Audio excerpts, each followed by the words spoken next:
Wonderful to see you all. Some of you I have seen many times, and some of you I don't know that I have ever met before. So welcome. Glad to have you here. Just watching you all come in. I love seeing you. Love being together. So, for those of you who are new, we start with a Dharma Talk, and just to kind of orient towards some particular aspect of the practice and the teachings of the Dharma.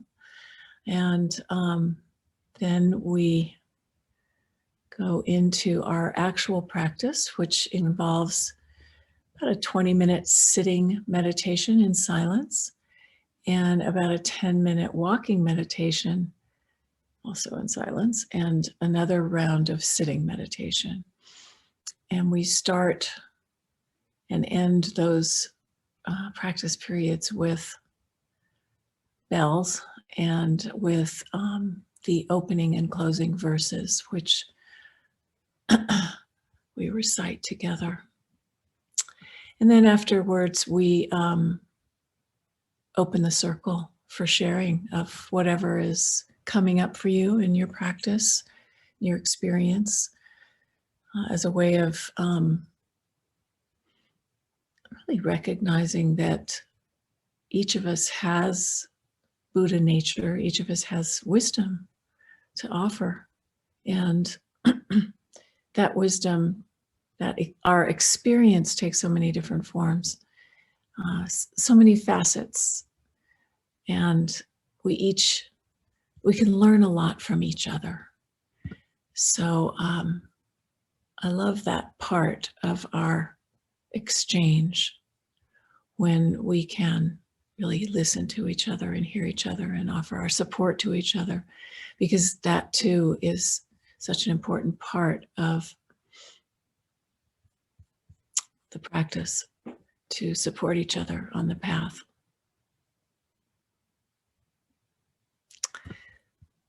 So I wanted to say before we begin that next week,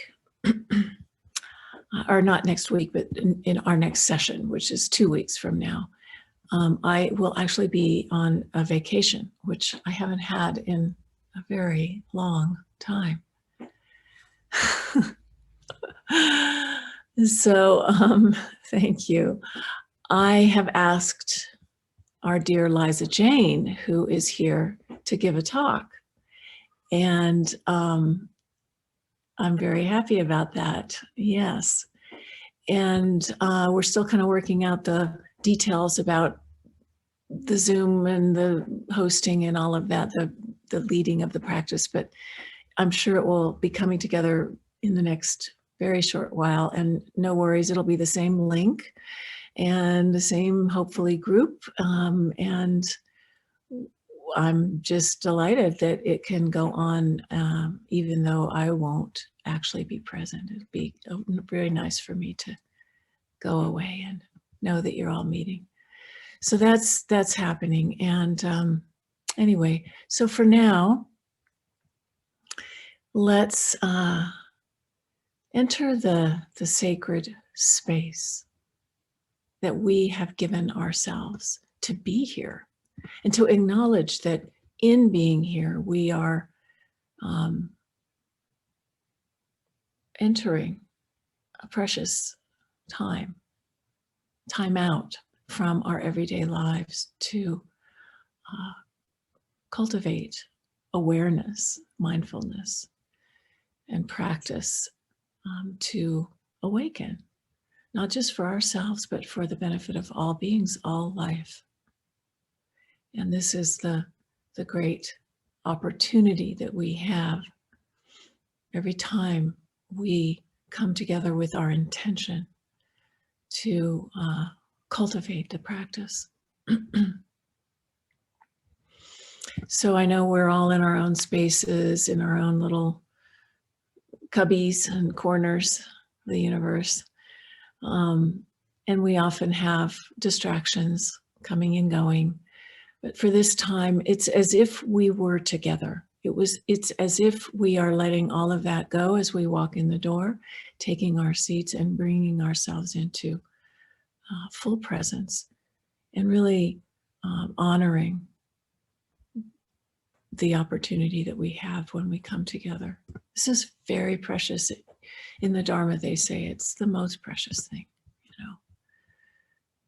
to come into the path and explore the teachings that bring us to that place of awakening.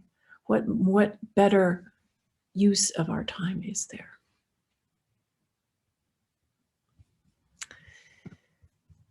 So we take refuge in this time, in this moment, in this quiet that we have created, the space we've created for ourselves, the stillness that we come into when we take our seat, which again is the seat of our awakening.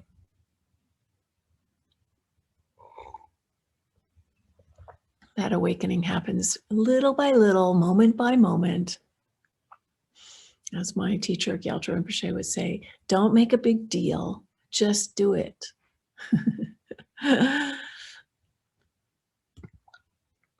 So I want to talk about the topic of bodhicitta, which is really at the heart and the core of our practice, of our intention to practice.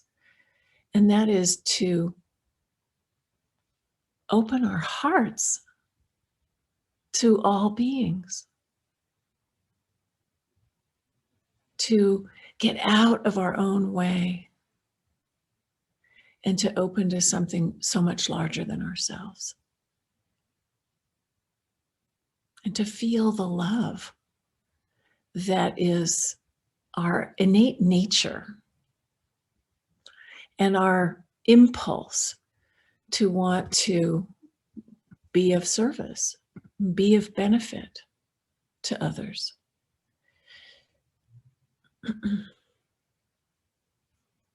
This is like, when we start a practice, some of you may be aware of this from other Buddhist teachings and stuff, but maybe you're not. And that is that when we start a practice, we always cultivate what's called refuge and bodhicitta.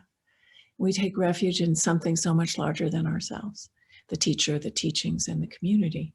And we also generate this feeling of bodhicitta to begin to come onto the path of awakening.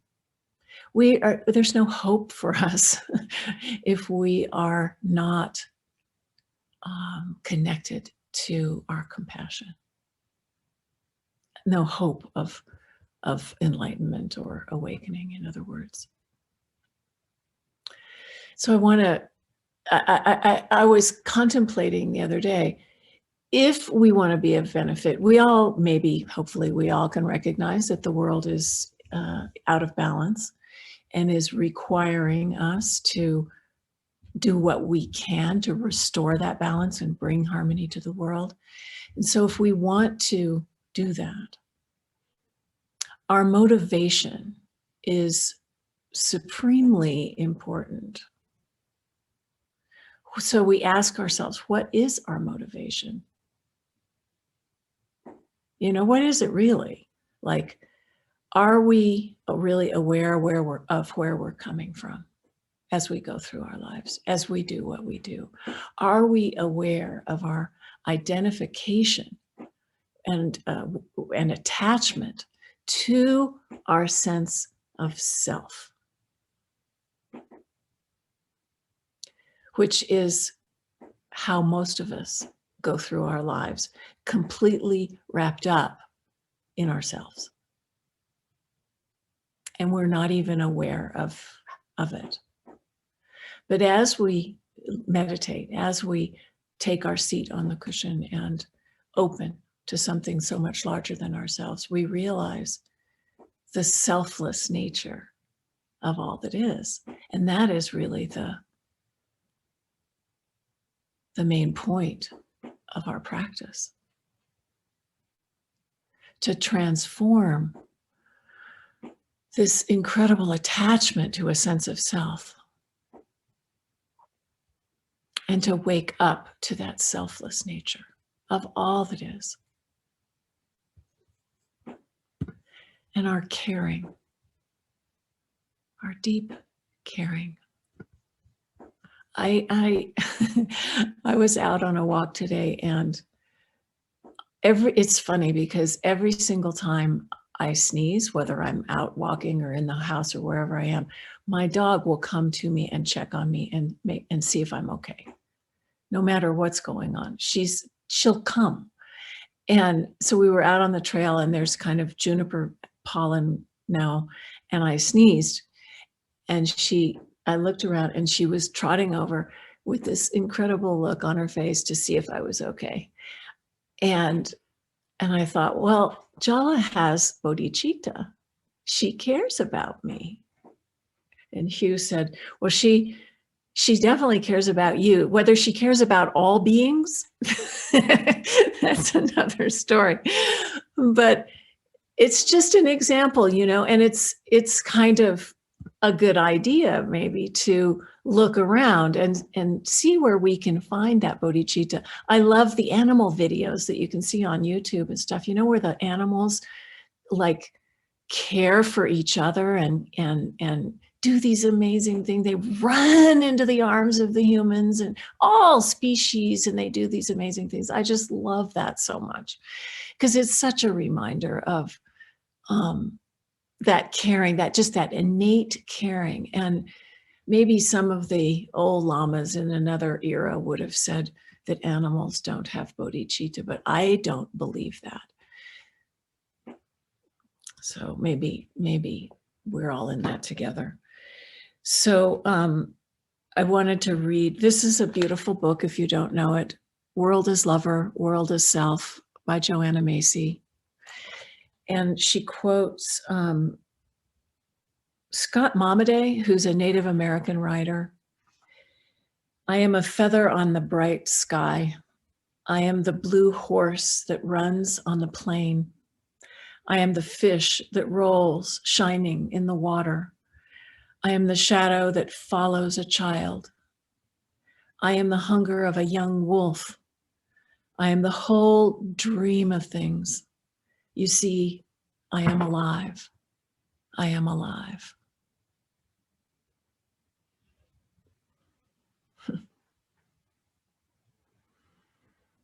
It's that wild love for the world, that connection to the whole dream of things that is the heart mind of enlightenment, the awakening mind, the bodhicitta. Bodhi meaning awakening, and citta is the heart. The Tibetans always point, they say mind, but they point to the heart. So it's the heart mind of awakening that is this, Thich Nhat Hanh calls it the mind of love. And it's our wish to cultivate, as this is Thich Nhat Hanh now, understanding in order to bring happiness to all beings. And it's the motivating force for our practice of mindful living.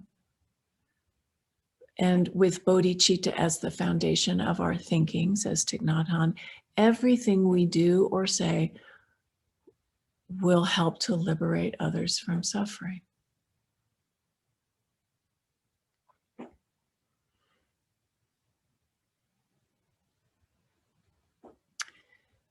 So this is our motivation, not that self-centeredness that usually takes us through our lives, but this selflessness that is our deep caring and love and understanding.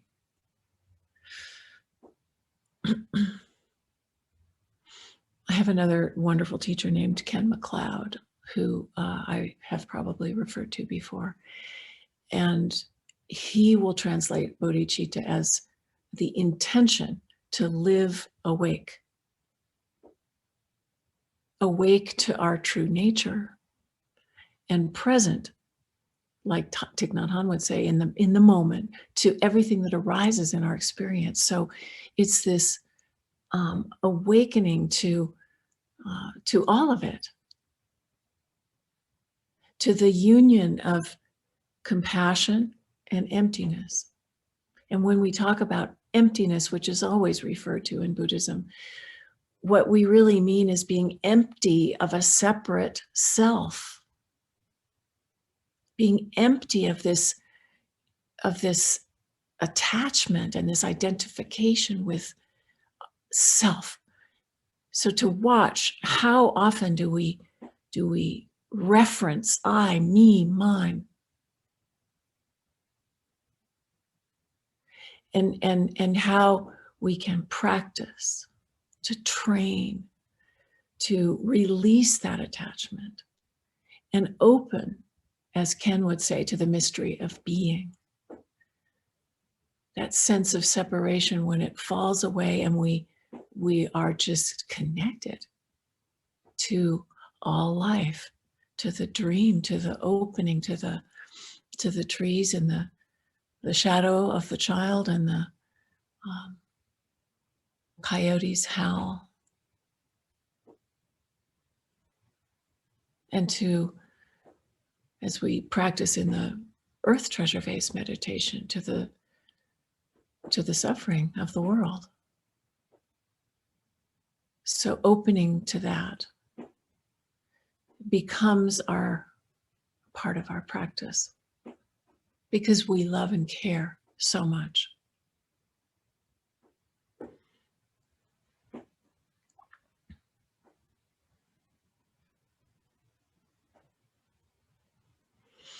When we touch that place of being flooded with non-self, or this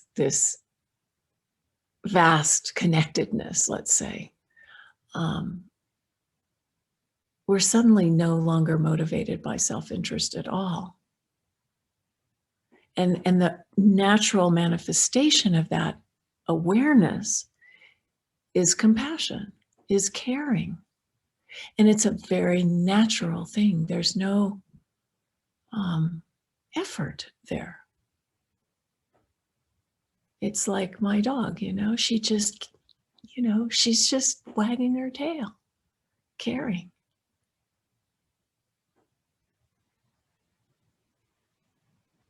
Many, many, many humans are out of touch with that, are out for themselves. And that's the place that we need to address in ourselves, so we're not contributing to more selfishness in this world. We may have had a direct perception of this selfless state of being. I imagine each of us has. It's not that difficult to touch. But we do need to cultivate it and to keep that aspiration alive, so that it's strengthened.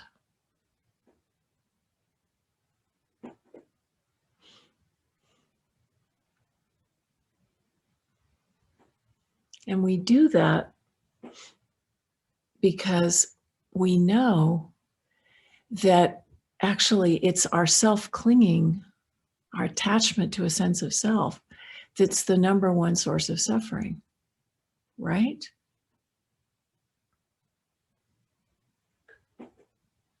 It's what gets us into trouble time and time again. It's our attachment to a sense of self, to our own little petty needs. I'm not talking about the valid needs that everyone has. I'm talking about the places where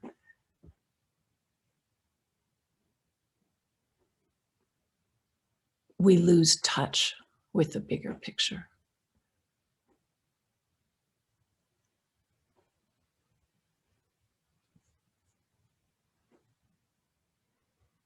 And so this practice can facilitate the experience of, as Thich Nhat Hanh would say again, the interbeing, the connection, the interconnected web of life. And when we experience that, when we see into that and see our place in it, it's just, one part of the whole. One important part of the whole, but one part nonetheless.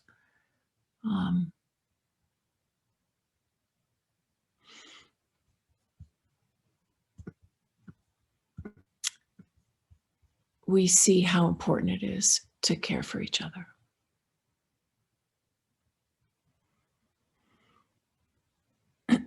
And as we refine that intention to be of benefit to all beings, our whole life starts to revolve around that intention, instead of the intention to satisfy my own selfish needs. And that intention permeates everything that we do and think and say, and brings healing to the world, which is what the world needs. So then we come into alignment with the natural state, with Gaia.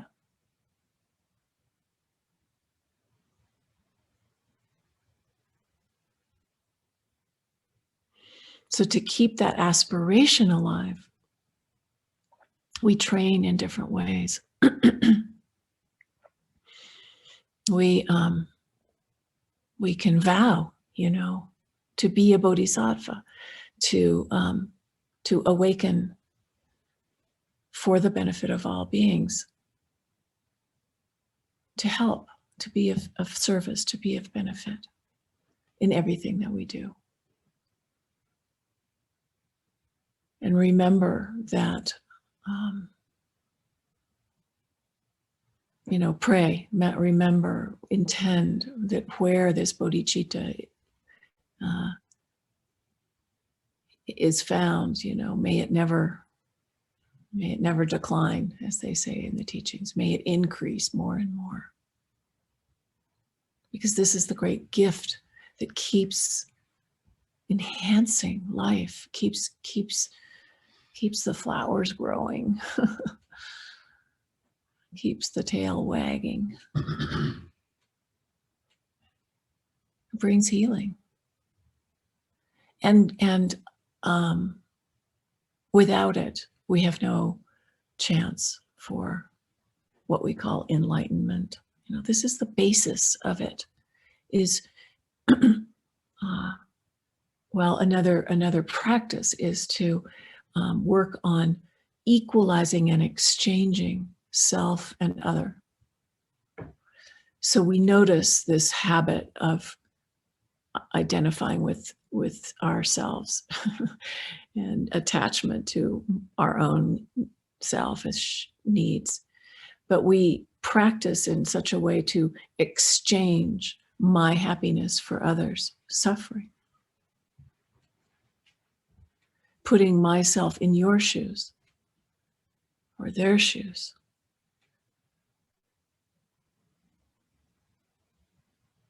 And we can do that as a contemplation consciously, like take it up as a way of training. Because we're asking ourselves to break through some very deep habitual patterns of identifying with a sense of self as just being the very center of everything. And it's not. In fact, if you look deeply, you might ask yourself, where is this self anyway? What is this that I'm so attached to? Where do I find it anyway? Is it the body? Is it the heart? Is it my hair? Is it how I look? Is it what I say? What is this self? Is it where can it be found, really? So in that exploration, that attachment really does fall away, and we can practice by exchanging self and other on the breath. That's the practice of taking and sending, or Tonglen. Breathing in the suffering, breathing out the relieving of suffering, for example. The four immeasurables are also, we've talked about before, the very basis of bodhicitta. This is loving kindness, compassion, sympathetic joy, and equanimity. And we remember those qualities. We can cultivate them. It's like an exercise. We can practice loving kindness and compassion, sympathetic joy, and equanimity. They're not just some thing that maybe, if we're lucky, might arise in our lives. We can bring it in. We can invoke it. We can intend to live that way.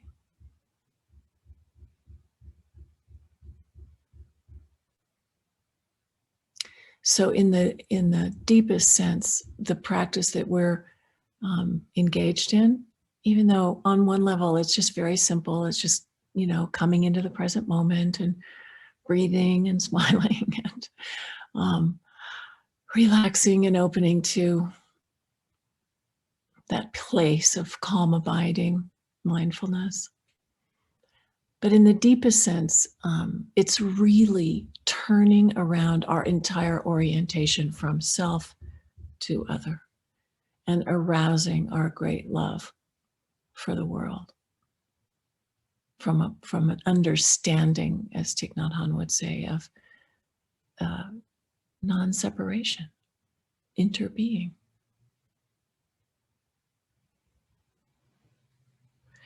I'll just end with this other poem by Thich Nhat Hanh.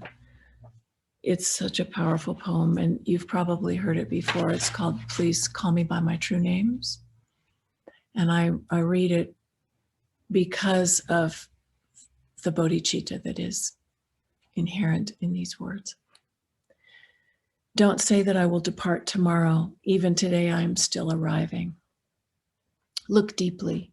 Every second I am arriving. To be a bud on a spring branch, to be a tiny bird with still fragile wings, learning to sing in my new nest, to be a caterpillar in the heart of a flower, to be a jewel hiding itself in a stone. I still arrive in order to laugh and to cry, to fear and to hope. The rhythm of my heart is the birth and death of all that is alive. I am a mayfly metamorphosing on the surface of the river, and I am the bird that swoops down to swallow the mayfly. I am a frog swimming happily in the clear water of a pond, and I am the grass snake that silently feeds itself on the frog. I am the child in Uganda, all skin and bones, my legs as thin as bamboo sticks. And I'm the arms merchant selling deadly weapons to Uganda. I'm the 12-year-old girl, refugee on a small boat, who throws herself into the ocean after being raped by a sea pirate. And I am the pirate, my heart not yet capable of seeing and loving. I'm a member of the Politburo with plenty of power in my hands, and I'm the man who has to pay his debt of blood to my people dying slowly in a forced labor camp. My joy is like spring, so warm it makes flowers bloom all over the earth. My pain is like a river of tears, so vast it fills the 4 oceans. Please call me by my true names, so I can hear all my cries and laughter at once, so I can see that my joy and pain are one. Please call me by my true names so that I can wake up and the door of my heart can be left open, the door of compassion.